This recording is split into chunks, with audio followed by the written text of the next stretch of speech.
Président Mahamat Idriss Déby élevé au rang de maréchal. Que représente cette promotion sur le plan personnel et politique pour le chef de l'État? Sur le plan personnel, on peut parler de promotion, mais une promotion dans l'armée de façon générale passe par des règles. Dans l'armée, il y a des grades, il y a une façon d'accéder aux grades. On n'est malheureusement pas dans les règles ici, puisqu'on est toujours au Tchad dans une situation de transition qui n'est pas terminée. Une élection présidentielle a été organisée, des élections législatives vont être organisées bientôt. C'est le Parlement de la transition composé par ceux qui ont été nommés, je dis bien nommés, par le président devenu maréchal, qui ont fait du président un maréchal. Ça aurait été plus intéressant que ce soit dans un Parlement composé de gens qui ont été élus en bonne et due forme par les populations d'abord, et ensuite en le faisant que les gens le fassent véritablement au nom des populations.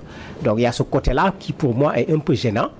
Il aurait pu laisser installer une assemblée en bonne et due forme, et si l'assemblée juge que le président a fait pour le pays un travail qui mérite que de façon exceptionnelle qu'on lui donne le grade de maréchal, qu'on le lui donne.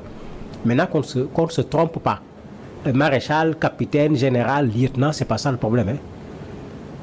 Ce que les populations vont retenir, c'est ce que la personne a fait de façon concrète pour sortir les populations des difficultés dans lesquelles les populations se trouvent.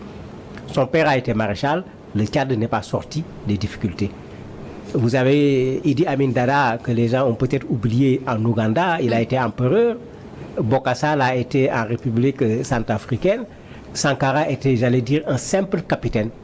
On parle plus aujourd'hui de ce capitaine que de ses empereurs et de ses maréchaux.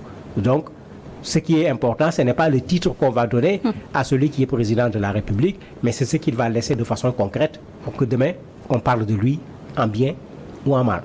Et